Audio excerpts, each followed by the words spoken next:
ಇನ್ನು ಮೊಟ್ಟೆ ಎಸೆದ ಮೂವರನ್ನು ಕೂಡಲೇ ಬಂಧಿಸಿದ್ದಾರೆ.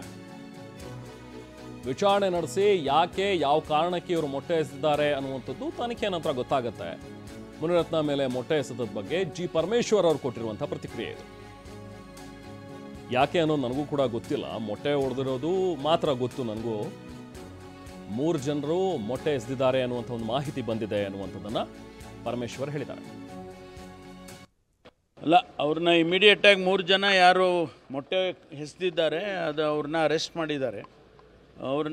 ಮಾಡಿದ್ದಾರೆ. ಈಗ ಅವರಿಗೆ ಎನ್ಕ್ವೈರಿ ಮಾಡಿ ಏನು ಯಾಕೆ ಮಾಡಿದರು, ಯಾರವರು, ಅದನ್ನೆಲ್ಲ ಮಾಡಿ ನೋಡಿಕೊಂಡು ಅವ್ರ ಮೇಲೆ ಕೇಸಸ್ ಮಾಡ್ತಾರೆ.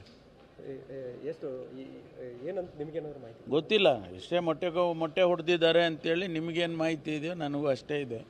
ಒಟ್ಟು ಯಾಕೆ ಹೊಡೆದಿದ್ದಾರೆ, ಯಾರು ಅವರು ಅಂಥೇಳಿ ಇನ್ನೂ ಕೂಡ ನಮಗೆ ಮಾಹಿತಿ ಬಂದಿಲ್ಲ. ಇಮಿಡಿಯೇಟಾಗಿ ಅವ್ರನ್ನ ಕಸ್ಟಡಿಗೆ ತೊಗೊಂಡಿದ್ದಾರೆ. ನನಗೆ ಅದೇನು ಗೊತ್ತಿಲ್ಲ. ನಮಗೆ ಮಾಹಿತಿ ಬಂದಿರತಕ್ಕಂಥದ್ದು 3 ಜನ ಮೊಟ್ಟೆ ಎಸೆದಿದ್ದಾರೆ ಅವ್ರ ಕಾರ್ ಮೇಲೆ ಅಂತೇಳಿ ಅವ್ರನ್ನ ಅರೆಸ್ಟ್ ಮಾಡಿದ್ದಾರೆ. ಗೊತ್ತಿಲ್ಲ, ಅದೆಲ್ಲ ನಾವು ಹೌದು, ನಾನು ಅದನ್ನೆಲ್ಲ ಮಾಹಿತಿ ತಗೊಳ್ತೀನಿ.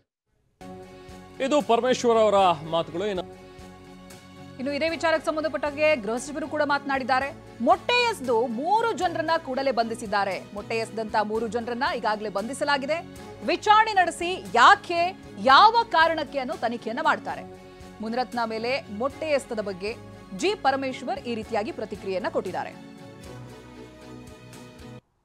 ಅಲ್ಲ, ಅವ್ರನ್ನ ಇಮಿಡಿಯೇಟ್ ಆಗಿ 3 ಜನ ಯಾರು ಮೊಟ್ಟೆ ಎಸೆದಿದ್ದಾರೆ ಅದು ಅವ್ರನ್ನ ಅರೆಸ್ಟ್ ಮಾಡಿದ್ದಾರೆ. ಈಗ ಅವರಿಗೆ ಎನ್ಕ್ವೈರಿ ಮಾಡಿ ಏನು ಯಾಕೆ ಮಾಡಿದರು, ಯಾರವರು, ಅದನ್ನೆಲ್ಲ ಮಾಡಿ ನೋಡಿಕೊಂಡು ಅವ್ರ ಮೇಲೆ ಕೇಸಸ್ ಮಾಡ್ತಾರೆ. ಎಷ್ಟು ಏನಂತ ನಿಮಗೇನಾದ್ರು ಮಾಹಿತಿ ಗೊತ್ತಿಲ್ಲ. ಎಷ್ಟೇ ಮೊಟ್ಟೆ ಹೊಡೆದಿದ್ದಾರೆ ಅಂತೇಳಿ ನಿಮಗೇನು ಮಾಹಿತಿ ಇದೆಯೋ ನನಗೂ ಅಷ್ಟೇ ಇದೆ. ಒಟ್ಟು ಯಾಕೆ ಹೊಡೆದಿದ್ದಾರೆ, ಯಾರು ಅವರು ಅಂಥೇಳಿ ಇನ್ನೂ ಕೂಡ ನಮಗೆ ಮಾಹಿತಿ ಬಂದಿಲ್ಲ. ಇಮಿಡಿಯೇಟಾಗಿ ಅವ್ರನ್ನ ಕಸ್ಟಡಿಗೆ ತೊಗೊಂಡಿದ್ದಾರೆ. ನನಗೆ ಅದೇನು ಗೊತ್ತಿಲ್ಲ. ನಮಗೆ ಮಾಹಿತಿ ಬಂದಿರತಕ್ಕಂಥದ್ದು 3 ಜನ ಮೊಟ್ಟೆ ಎಸೆದಿದ್ದಾರೆ ಅವ್ರ ಕಾರ್ ಮೇಲೆ ಅಂತೇಳಿ ಅವ್ರನ್ನ ಅರೆಸ್ಟ್ ಮಾಡಿದ್ದಾರೆ. ಗೊತ್ತಿಲ್ಲ, ಅದೆಲ್ಲ ನಾವು ಹೌದು, ನಾನು